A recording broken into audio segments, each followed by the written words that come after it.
Hi there, folks. This is Mr. Curtis over at Oakwood, and today we're going to be discussing the left hand shape for cello and bass. I'm going to start off on the cello.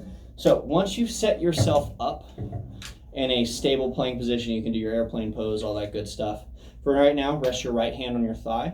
With your left hand, pretend like you're holding like the world's biggest Coke can, and your hand's going to make this nice round C shape. From there, on the neck, you should see these tapes that we've placed along the neck.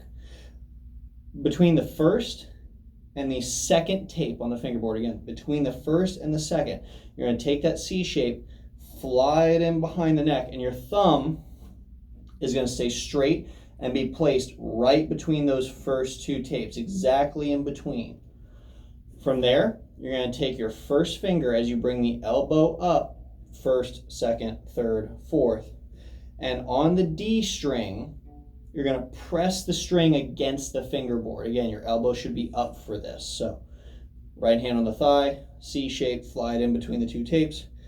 Over the first tape, like your finger should be covering it, pressing that D string down. If you do not press firm enough, you will get this sound. You have to actually press in order to get that sound to come out. Now, as your elbow comes up with the other fingers, where this second tape is, that is where you're going to place your third or your ring finger. Should be over the third tape. Your second finger is going to come down in between them. All of them should be on the same string. So your first tape is where your first finger goes. Your second tape is where your third finger goes. And that's it for cello. Bass is pretty darn similar. Give me just a moment to switch instruments here. Now, I don't think this bass is going to be quite tall enough for me, but that's okay. You can pretend. So, with this, again, for now, you can go ahead and rest your hand on the upper bout, or if you really want, set it up in pizzicato position. Same thing, big old C shape like you're holding the world's biggest Coke can. Bring that thumb to the back of the neck, in between the first two tapes. You can see on this bass, we've actually marked it with a sticker. In between the first two tapes, bringing that left elbow up, first finger is going to squeeze and press down that string onto the first tape, the D string in this case.